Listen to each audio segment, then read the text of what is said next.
Bienvenidos a nuestro programa.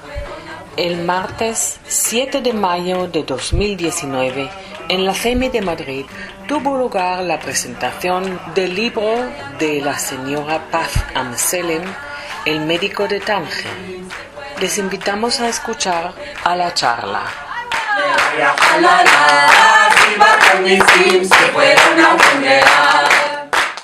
Es para todas nosotras un placer y un honor tener a Paz Amselem. Hace tiempo que llevábamos hablando de que viniera y por fin esta semana se concretó y la tenemos aquí.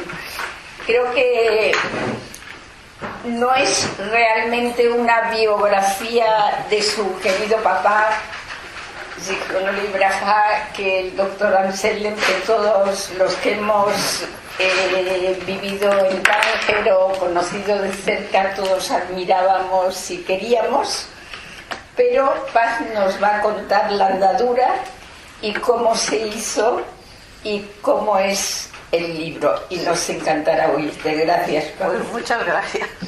Bueno, pues voy a empezar negativamente. Jamás he destacado por saber escribir.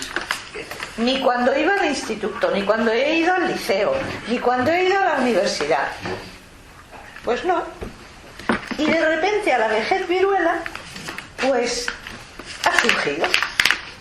Y además, curiosamente, creo que lo hago bien. Creo, porque uno nunca sabe juzgarse. Pero todo el mundo me dice lo mismo, y no me lo dicen por adularme, me lo dicen de verdad. O sea, les gusta, se lee fácil, es muy comprensible, en fin. Y yo pues estoy asombrada. Pero en fin, quiere decir que los dones que nos da Dios nos los da cuando quiere, ¿no? O sea, que no soy esa persona que se ha pasado la vida tratando de trabajar y de hacer, no, ha surgido. Y ahora estoy encantada, porque además a mi edad es un nuevo proyecto, ¿no? Es algo bueno, algo que pues no sé, que me llena mucho. Pero el libro surgió por casualidad. Surgió por casualidad porque yo estaba a través del ordenador escribiendo un mensaje a la mujer de un compañero del instituto, y me puso Tánger como si fuera, bueno, pues con todos los clichés y los tópicos, que todos los que habíamos vivido allí pues éramos colonialistas, que estábamos esclavizando poco menos que a los musulmanes, en fin, una serie de barbaridades que me dejó tan planchada que decidí escribirle digo, no, esta le escribo yo vamos, ¿A qué tú vas? sí, a qué tú vas. Y entonces le escribí y le dije, pues bueno, más o menos que no, o sea, que eso no había sido así, que nosotros habíamos vivido en una libertad total, que no había un totum revolutum, porque eso del multiculturalismo que va por ahí no funciona así, sino que cada grupo está en su sitio, pero todos se respetan. Y no me contestó, pero yo empecé a escribir, o sea, aquello fue como un tirón para que yo empezara a hacer cosas, ¿no? Y me dediqué a recordar cosas, claro, como todo era sobre Marruecos, pues recuerdos de infancia, recuerdos de adolescencia. Y al principio parecía que no me acordaba bien, pero a medida que iba tirando del hilo, iban saliendo cosas y cosas y cosas. Y entonces se me ocurrió la idea, digo, voy a hacer una biografía. Pero claro, a los 5 minutos dije, pero si yo no soy nadie, no me conoce nadie, ¿a quién le va a interesar mi vida? Si mi vida es una vida bastante plana, normal. Y dije, pero mi padre no, mi padre sí que es un puntal y un personaje y tal. Y entonces empecé a remover, pues mi padre ya no estaba aquí, con lo cual muchas cosas yo no se las podía preguntar. Y empecé a tirar también del hilo por ahí, pero claro, me di cuenta que como además yo soy historiadora, el respeto a los documentos, pues vamos, que no puedo contar mentiras y no me podía inventar cosas. La única manera de hacerlo es novelando la historia. no la historia en sí objetiva, sino la historia de mi padre. Y entonces lo que he hecho ha sido basarme en él como personaje y utilizando pues todo lo que yo he conocido de él y lo que he conocido a través de él, porque claro, yo remonto la historia desde antes de la guerra civil, que yo, claro, no estaba aquí, no estaba todavía aquí, pero bueno, había oído cosas y tal, y entonces a partir de ahí fui haciendo toda la trayectoria. Y al hacer todo eso me fui dando cuenta que en realidad lo que yo estaba, que el verdadero personaje de la historia, aunque era mi padre, era toda su problemática que se limitaba a se concentraba en la identidad, el problema de la identidad de un judío que no que reniegue, pero que se salta las costumbres, se salta las tradiciones, va a su aire, y luego tiene pues las heridas de una guerra civil, de un rechazo, y luego de una Segunda Guerra Mundial, porque los judíos en Marruecos estábamos divinamente.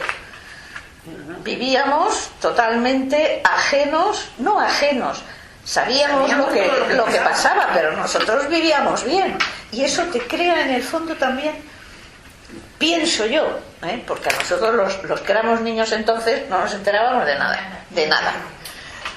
Pero yo pienso, poniéndome en el pellejo, que realmente tenía que haber como un pequeño sentimiento de culpa, o sea, pero de una culpa que no es culpa, pero el plantearse y decir, pero bueno, qué suerte tengo que no he tenido que vivir ni un holocausto, ni yo, ni mi familia, ni nadie, y estoy aquí divinamente, o sea, con trabajo, con prestigio, sin problemas, y toda mi gente está sufriendo en otro sitio, ¿no?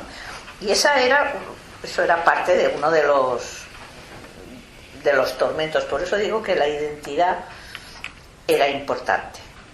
Bueno, pues empiezo a escribir el libro y se lo paso a mi hijo. Tengo un hijo que es cineasta, que hace guiones de cine y tal. Y me dice, mamá, con esto no vas ni a la vuelta de la esquina, esto que has hecho no. Esto hay que estructurarlo de otra manera. Y entonces, claro, él como cineasta, o sea, pues lo que hizo fue hacerme, no me lo hacía, me tenía, machacadísima y me obligaba y con preguntas. Pero vamos a ver, ¿tú a dónde quieres llegar? Pues no sé, no, es que esto no es escribir y ya está, o sea, tú tienes que pensar que en las 10 primeras líneas tienes que enganchar al lector, que tienes que tener el libro bien estructurado para que la atención no decaiga nunca, cosa que se las trae. Y luego al final tiene que haber un final, digamos, un poco sorpresivo o algo que sea el final de toda una historia, de todo un proceso, que es, digamos, como el estallido final. Y eso no es nada fácil. O sea, eso... Tú escribes un libro científico, un libro, digamos, por ejemplo, de historia o de física o de, yo qué sé, o de cualquier cosa, y lo estructuras de una manera mucho más fácil, porque desde un principio tú tienes una teoría, tienes una idea, te buscas una bibliografía, vas demostrando de alguna manera cómo eso que tú piensas es así, y ya está. Pero es que una novela es complicadísimo. Quien haya escrito novela, aquí mi hijo, amiga, sabe lo que es. Y es muy difícil, pero bueno, se puede hacer. Y luego tiene sus trucos, porque esto no se aprende en ningún sitio. No te lo explican en ningún cursillo de estos que hay para aprender a escribir novelas y tal. Todo eso es mentira, o sea, ya os lo digo de antemano, que no se aprende nada. Te dicen algunas cositas, pero vamos, al final es un esfuerzo que tienes que hacer, que es tremendo. Y como el escritor, el autor, nunca sabe si lo está haciendo bien o mal. Es que es complicado. Yo creo que pasa lo mismo con la pintura, con cualquier arte, ¿no? Todo el mundo te dice que está muy bien, pero tú no sabes si eso es verdad o no, porque nadie te va a decir, has hecho un churro tremendo, ¿no? Pues estás en una duda ahí que no sabes. Y bueno, pues eso fue poco a poco, me fue enseñando. Eso sí, me enseñó trucos. Hay dos momentos en la novela que hay unos personajes que atraviesan durante bombardeo, porque estamos en la Segunda Guerra Mundial, pues eso, bombardeando el Atlántico, tienen que cruzar el Atlántico, vienen desde el norte hasta el sur. Y claro, yo decía, bueno, ¿y cómo describo yo esto si yo en mi vida me he subido en un submarino y menos bajo un bombardeo? Claro, mamá, eso está tirado. Búscate Das Boot, la película esta alemana, que es buenísima, y vas a describir perfectamente lo que es, porque describir parece que eso lo hago muy bien, dicen, o sea que se me da fácil. Veo la imagen y tac, y entonces pues describí todo aquel paso y todo eso, y claro, me salía bien, o sea, esas cosas. Quiero decir que hay truquitos que luego tú puedes ir adaptando. Hay cosas que sí, hay cosas que no. Luego, claro, mantener ese tono que tenga interés todo el tiempo, y que la misma pasión que pones en describir, que te digo yo, bueno, pues una boda de una tía o de una prima, cuando eres niña pues lo puedes hacer porque lo has vivido y te acuerdas y todo eso, pero cuando entras ya en temas que tú no has vivido, tienes que buscar trucos para poder mantener ese tono que sea parecido o igual, digamos, de pasión. Eso cuesta. Y entonces, claro, este primer libro ha costado muchísimo. Ahora he aprendido ya pues muchos trucos, ¿no? Y ya sé cómo va la historia. Pero ha sido un trabajo duro. Ahora me lo he pasado muy bien, eso sí, me lo he pasado muy bien. Y sobre todo me ha pasado algo curiosísimo, y es que a determinada edad, como muchas de nosotras, el sacar todo lo que se tiene dentro, que se ha vivido durante la infancia y durante la adolescencia, por ejemplo, o la juventud, es una terapia muy buena. Es una terapia muy buena. Eso te libera de muchas cosas, ¿no? Y te das cuenta que llega un momento en que entre la ficción y la realidad, bueno, casi hay una línea muy finita que desaparece. ¿Perdona? Un paso. Sí. Que entre la ficción, porque claro, yo me he basado en un personaje, otros los he tenido que deformar, que también eran reales, y otros los he tenido que inventar, porque llega un momento en que la historia que tú vas haciendo te lleva a ti, no tú a ella, y eso te crea unas necesidades de meter otros personajes y así ha sido toda esta historia. Esto es lo más notorio que he tenido yo que hacer y enfrentarme, ¿no? Y claro, de la novela no sé si deciros muchas cosas, porque claro, entonces ya ya pierde interés. Pero bueno, aquí hay personas que sí la han leído, y alguna pregunta sí que me pueden hacer que les interese.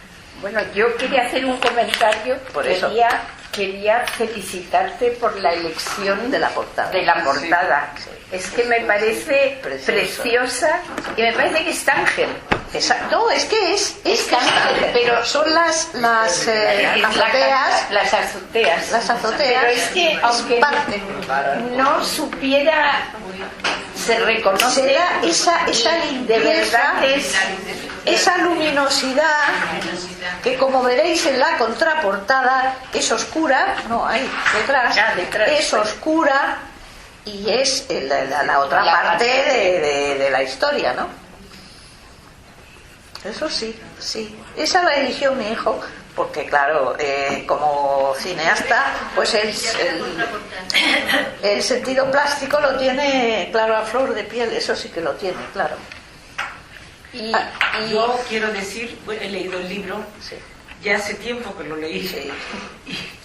y está escrito muy bien, con una lectura muy fácil, y no por eso una lectura chabacana, no, perfecto, muy bien. Y te quería hacer una preguntita, Sí, un dime, poquito dime. indiscreta. No, ¿Tú estabas enamorada de Yuri? ¿Te atraía? no. Yuri es un personaje inventado. Bueno, aquí hay una cuestión que sí que la voy a aclarar.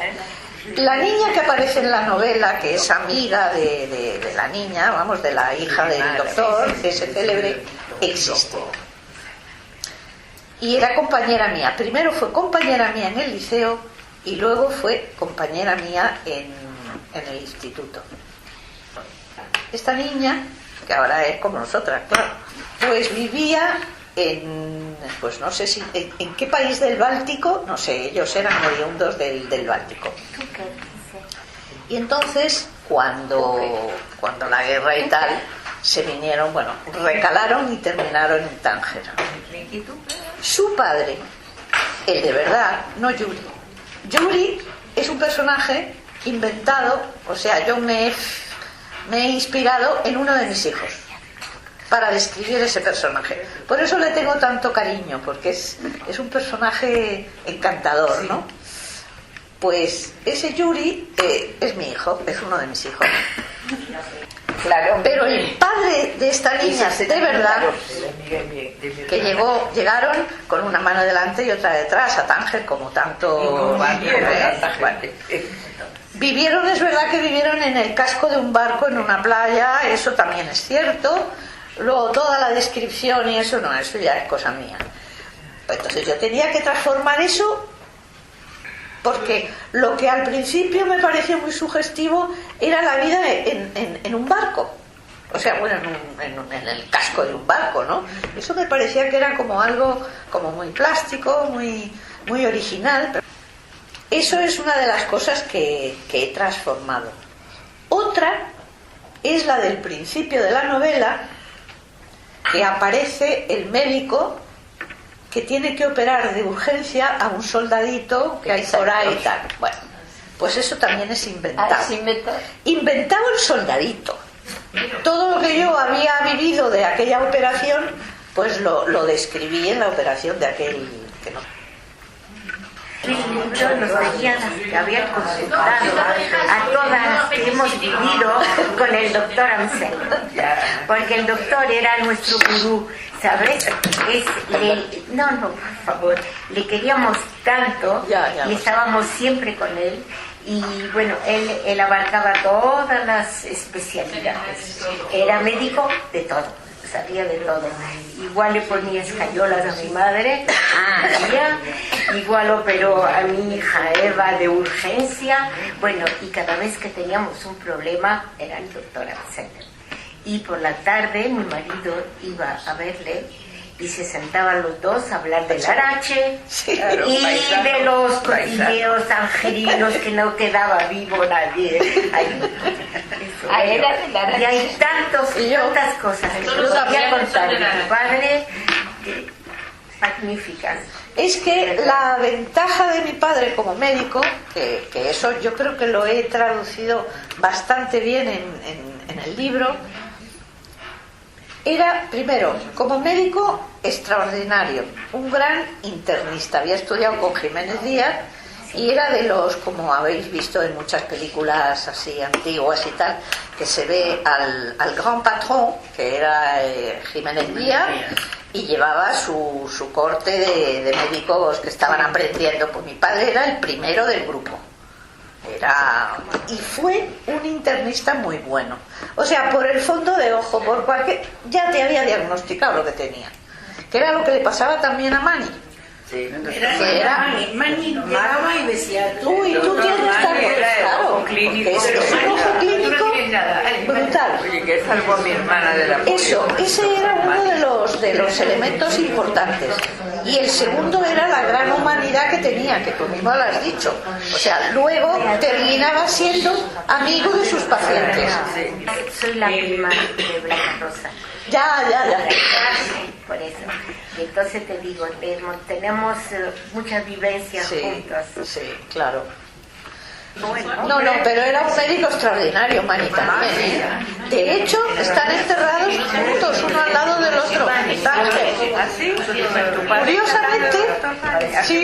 Curiosamente están el uno al lado. Que decía que no operó, pero No, yo digo que no lo sé. Me contó que mi suegro, para desgracia que no conocí, le tuvo que operar de urgencia. Mani, no sé lo que era, casi una peritonitis, en la mesa de la cocina en su casa, sí, tengo todo una vez a operar. Sí. Operado. Y también por a través de Estela Flaco, que era su ayudante, también me acuerdo que contaba que antes de operar, doctor Mani, lo primero que hacía es una oración. Es que yo creo que Mani tenía unos rasgos como místicos, era un poco esotérico él. Que es una cosa muy buena, ¿eh? Que la gente se lo toma a chunga, pero no es ninguna tontería. Sería bonito aportarlos a la mesa. Joder. ¿Por qué os habéis ido a Israel en el libro, claro? Pues, ¿por qué no fue? Hombre, ya voy a fastidiar el asunto. No. Y lo que pasa es la familia, porque es lo más bonito del libro. Claro. Yo me llevo una sorpresa. Claro. Su padre, primo, hermano de mi suegro. Familia. Sí. Claro, No, de tu marido. Bueno, hay algo una común. generación diferente. No, porque era el pequeñito. Sí. Abramito era el pequeño. Yo para mí que era de mi suegro. No, pues, bueno, es igual. La cuestión es que adoptaste su nombre para... Claro. Sois familia. Sí, claro. De Larache. Yo me lo imaginé porque lo primero que pensé, digo, Abraham Amselem de Larache. Estos señores de Larache, digo, algo habrá entre ellos. Sí. O sea que sois familia. Sí. Te recuerdo jovencita en la circuncisión de mi hijo. El ángel.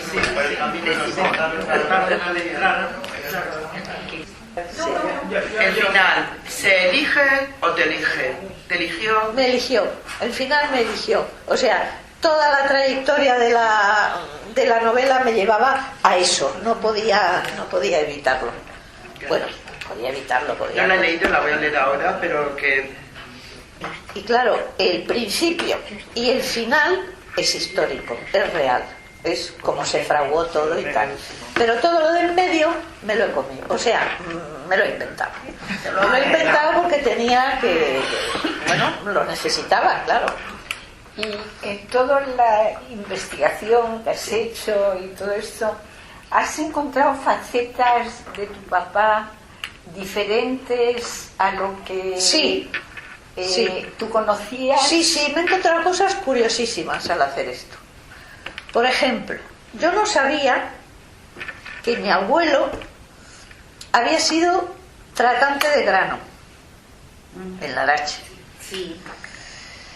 Y que había sido intérprete del ejército español, eso me enteré de casualidad, del ejército español contra Abdelkrim y toda la patulea, en fin, la guerra que había. Los que mataban en esa época. Eso es, eran tribus. Pues hacía falta alguien que conociera no solamente la lengua, el lenguaje, sino la idiosincrasia y la mentalidad, claro. Y entonces mi abuelo ayudó al ejército español. Y gracias a eso le dieron la nacionalidad española en un consejo de ministros en Madrid, que tampoco lo sabía.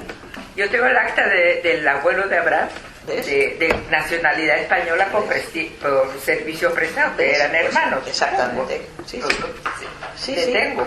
Pues ya ves, ahí está el dato histórico. Lo que pasa es que, bueno, ese me lo he saltado a la torera. Eso sí, pero iba a contar algo más de los hechos. Bueno, después, esto no está en el libro porque me he enterado después. Encontré un libro que escribió un señor alemán, bueno, de origen alemán, que vivió mucho tiempo en Larache, que describió la estancia de la familia, que os va a sonar el nombre, Renchausen, la terraza Renchausen. Ahí había toda una serie de propiedades y tal. Bueno, pues esto, el tal Renchausen fue un alemán muy rico, que no sé por qué se fue a Marruecos, se instaló entre Tánger y Larache y vivió allí pues como vivíamos nosotros, pues una vida normal. Pero claro, cuando estalla la Segunda Guerra Mundial, amigo, los del Tercer Reich le dicen: tú aquí a colaborar. Y aquel hombre, pues aparte de que le parecía todo aquello espantoso, pues no quería, pero estaba en una situación muy complicada. Y su secretario, que eso lo leí y me quedé estupefacta, en un libro que se llama El Olivo de Larache. El Olivo de Larache, que era la casa o el patio donde vivía el señor este. Bueno, pues resulta que el secretario de este señor, el que le llevaba los negocios en Larache y todo, no sé si en Tánger también, pero en Larache seguro, pues era un primo de mi padre. Eso, Dancele. Exacto. El marido de Titi. Exacto. Exacto. Yo lo sé porque sé que él hablaba alemán y eso. Exactamente. Su hijo es médico en Barcelona y su hija murió. Exactamente. Y en su boda, que es una boda que describo yo, la de Titi, estaba yo. No la recuerdo. Pues mira, otro dato. O sea, es que es increíble cómo luego te vas enterando de cosas.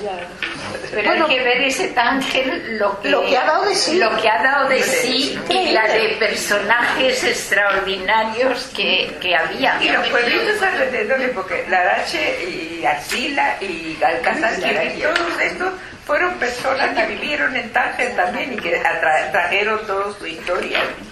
Patricia. Hola. Dime. Tengo una pregunta, porque yo, claro, de Tánger me he informado recientemente gracias a las amigas nuevas que están ahí. Pero siempre he escuchado que en Tánger había dos médicos famosos, ¿no? Uno era tu padre y el otro era el padre de Morelli. Que eran íntimos. Ellos eran amigos. Íntimos.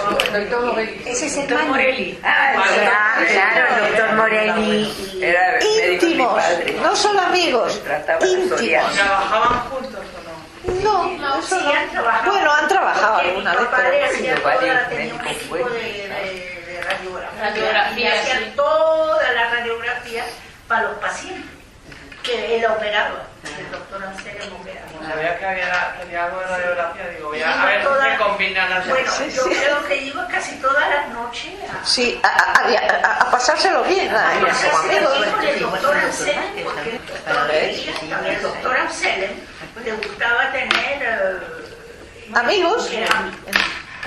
He ido también a la pediatría. Bueno, a charlar, que charlaban. No, mi padre era. Excepcional. ¿Yo puedo? Sí. Bueno, quería dar las gracias porque es verdad que parir un libro es casi como parir un hijo, son muchas horas. Yo no soy tangerina, pero que me sorprende, yo con la inquina que tengo hacia Alejandría, recuerdo la primera vez que fui a dar una charla sobre vivencias, yo hablaba de Alejandría y Leopoldo Ceballos de Tánger, y verdaderamente parecíamos enemigos. Él todo era para bienes, todo era tan maravilloso.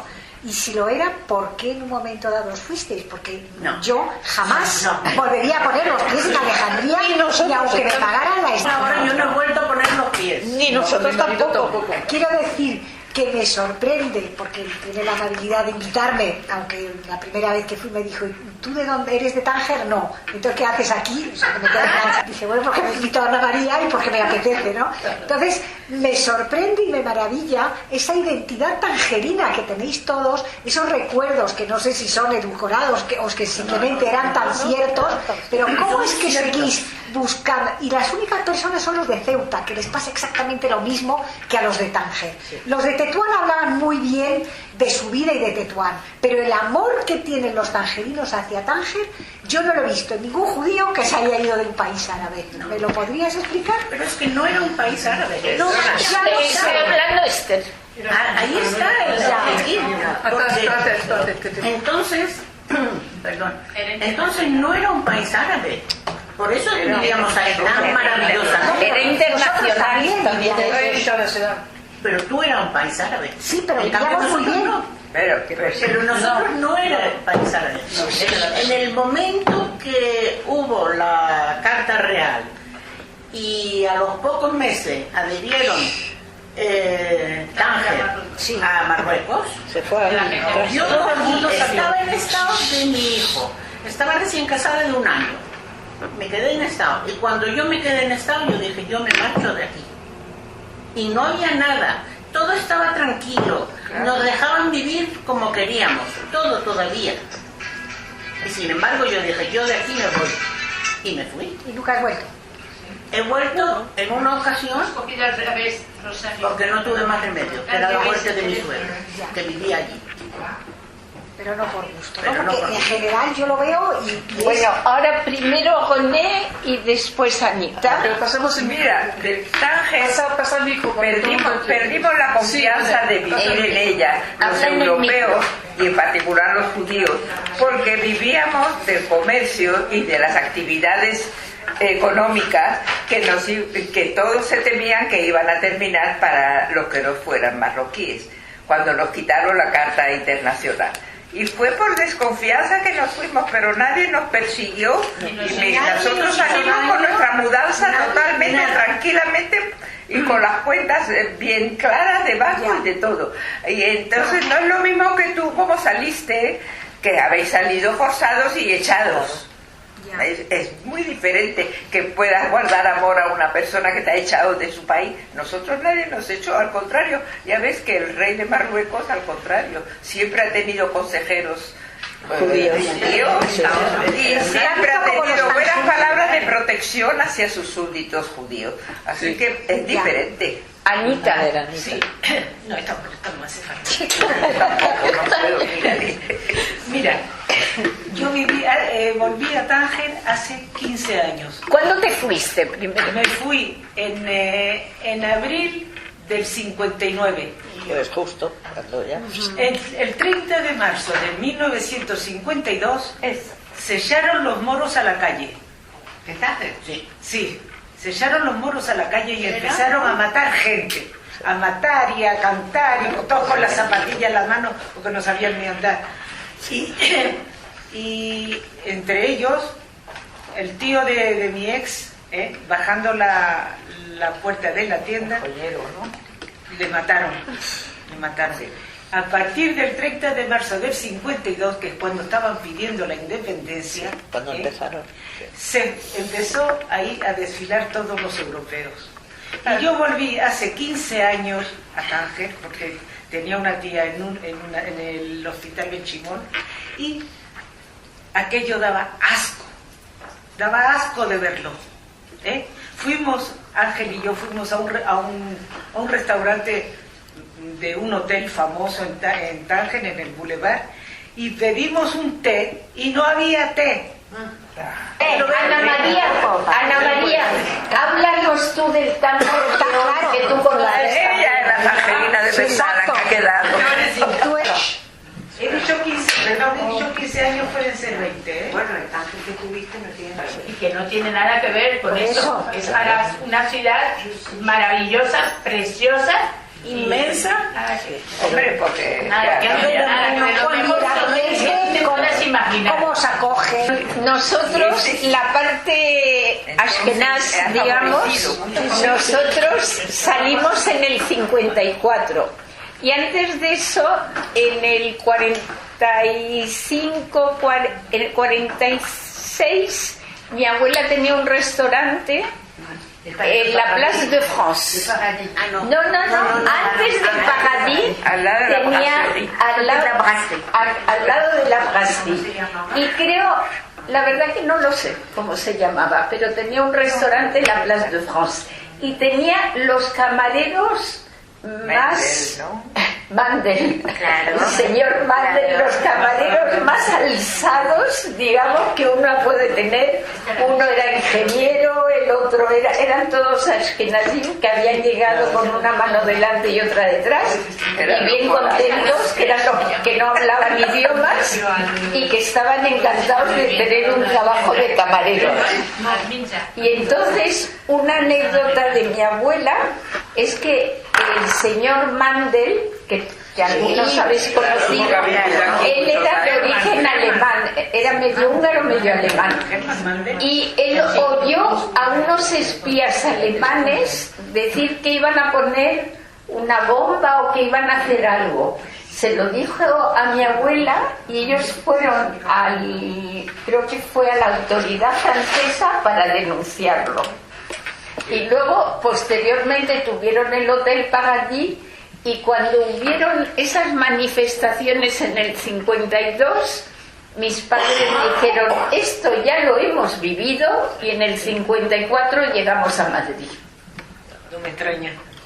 Porque ya las manifestaciones y los árabes en la calle ya lo había. ¿Algún comentario más? Perdón. Bueno, yo puedo hablar por mi suegro, por León Pilo, que tenía la pastelería Pilo en y mi suegra Alegría, mujer alegre, que llevaba muy bien su nombre. Y ella no quiso nunca volver a Tánger porque decía que le habían conocido guapa y joven y no quería ver. Era muy presumida, Ellos creo que llegaron en los años 56 o 58, no sé, porque mi cuñado Moisés buscaron un colegio en Madrid para los chicos ocultarlo, y era difícil encontrar un colegio aquí, y entonces mi suegro falleció con su pasaporte marroquí. Nunca quiso cambiarlo porque dijo que reconocía el rey de Marruecos que le salvó de los nazis. Dijo que a los marroquíes no se tocan. Una lista de todos los judíos que eran marroquíes. Es verdad. Dice, yo no sé quiénes son los judíos, yo sé que son marroquíes. Eso es verdad. Qué bonito. Ellos sintieron que necesitaban irse porque había presión, había cosas, un ambiente muy malo en la cafetería, y entonces han decidido irse. Bueno, también puedo tener la anécdota de que mi padre tenía en Tánger, era propietario de un garaje que se llamaba Garaje España, y tenía los clientes del consulado británico y del alemán, los dos en el mismo garaje. Eso es lo que causó a que seamos, diferentes. Sí, somos diferentes, es verdad. Internacional. Más, diríamos, en parte más mundo. Una ciudad muy moderna. También saber más idiomas también nos ayudó mucho.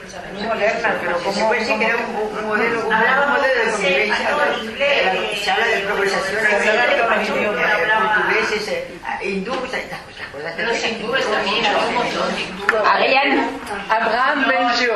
Justamente yo cuando estuve el texto que escribió sobre Tánger, que tengo yo en casa. Yo creo que lo tengo también. El final de su artículo dice que él fue a buscar la tienda que tenían mis abuelos en aquel momento, Anaca, y él decía que en el artículo decía que su sentido de orientación es prácticamente inexistente, incluso a día de hoy, y que él no se acordaba muy bien de dónde estaba. Se acordaba del nombre de la calle, pero no se acordaba de dónde estaba el local. Y paseando con la mujer de mis hermanos y mis hermanos por Tánger, se encontró con un señor árabe que estaba ahí sentado en el escalón de su casa y que le ve buscando desesperadamente el local. Señor, ¿le puedo ayudar en algo? no, es que mire, yo estoy buscando un local que pertenecía a mis padres, una tienda de telas. ¿Cómo se ¿Usted llama? es el hijo del hijo de Mosé o el hijo de Yusito? Claro. No, yo soy el hijo de Mosé. Claro que les conozco, si yo vivía al lado, la tienda está ahí.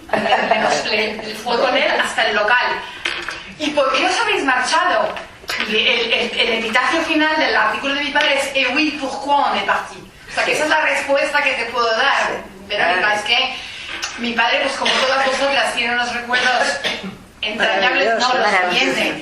Pero que cuando les quitaron el estatuto internacional, mi padre me cuenta que los comercios, en ese momento no había burguesía árabe, todos los comerciantes mayoritariamente eran judíos y temieron por sus comercios y por eso decidieron Tengo una cosa también de los pasteles. Mi suegro...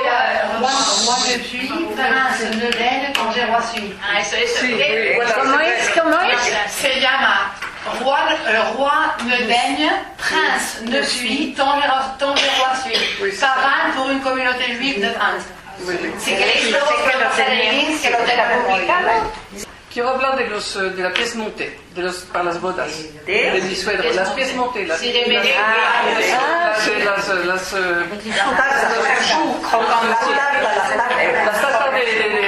de boda. Antes se hacía todo así, montado así, pero no había hierro, no había soporte, todo era con azúcar, ¿no? Azúcar. Y cuando tenía que llevar la tarta a la boda, como yo no conozco Tánger, pero parece que son todos así. Entonces tenía unos portadores así, tenía que llegar así, bueno, a veces...